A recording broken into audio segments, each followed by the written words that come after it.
کے بعد جتنے پیغمبر آئے ان کی امتیوں کی ان کی قوم کو لوگوں کو بلاتے ہیں، لیکن اللہ والوں قربان جاؤ، اللہ کے نبی صلی اللہ علیہ وسلم فرمایا یہ امت آنے کی اعتبار سے سب سے بعد میں آنے والی امت ہے، لیکن جب فیصلے کا وقت آئے گا، جب حساب و کتاب کی گھڑی آئے گی، سب سے پہلے پروردگار عالم فرمائے گا میرے پیغمبر آمنہ کی لال کو اور ان کی امت کے لوگوں کو زیادہ دیر انتظار نہ کرنا پڑے، پہلے ان امتی کے لوگوں کو بلاؤ، پہلے میں آج کے دن محمد کریم صلی اللہ علیہ وسلم کی امتیوں سے حساب شروع کروں گا۔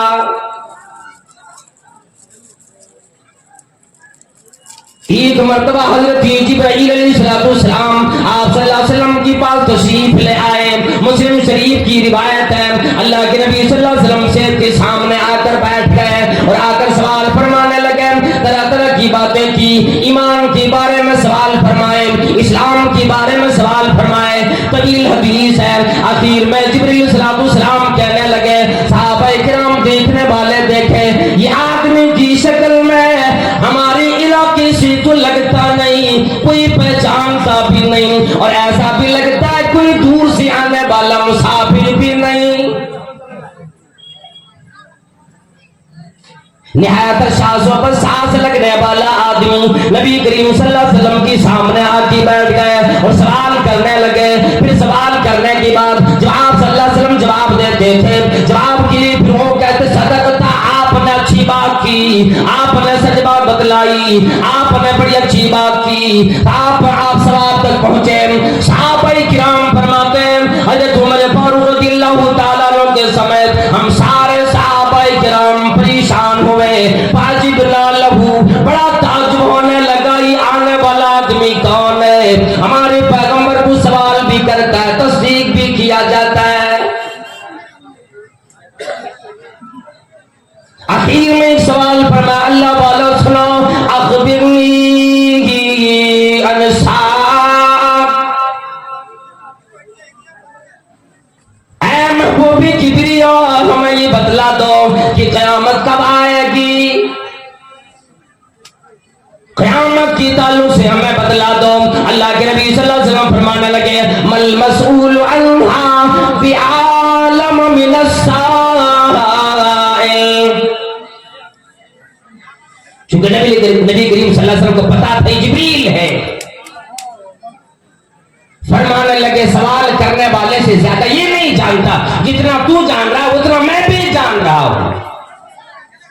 اور بڑی انسیت کے ساتھ بات کی جا رہے ہیں۔ صحابہ کرام تعجب میں، صحابہ کرام حیران ہیں۔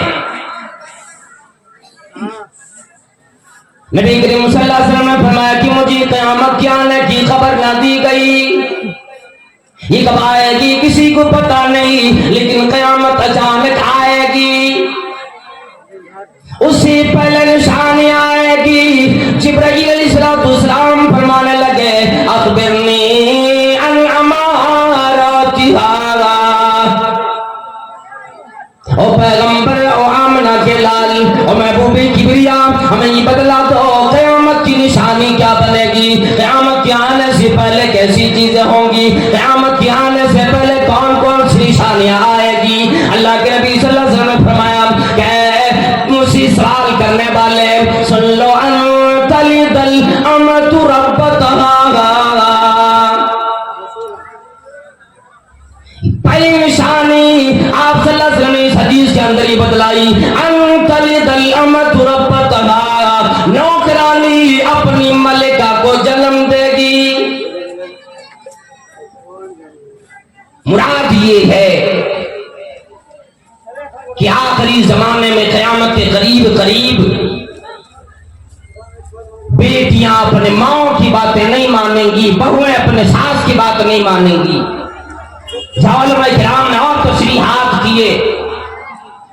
ایک لمبی تشریح بھی اس میں کی، لیکن یہاں پر یہ بات ہے کہ آخری زمانے میں جب ماں بڑی ہو جائے گی، بیٹیاں بہویں بات ماننے سے انکار کرے گی، حکومت بہو کرے گی ساس پہ۔ فمن تلد الامۃ ربتہا، کی نوکرانی اپنے ملکہ کو جنم دے گی، ساتھ کرے گی بہو کی سامنے میری کوئی ایسی بات نہ ہو، میرا بیٹا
ہوتی, بدن میں کپڑا نصیب نہیں ہوتا, بڑا غربت میں ان کا وقت کٹتا تھا, جنگلوں میں بیابانوں میں جا کے یہ اپنے جنگلی جانوروں کو کھا کے وقت گزارا کرتا تھا. ان کو کپڑے کا اسٹائل نہیں معلوم, ان کو پہننے کا طریقہ نہیں معلوم, بڑی غریبی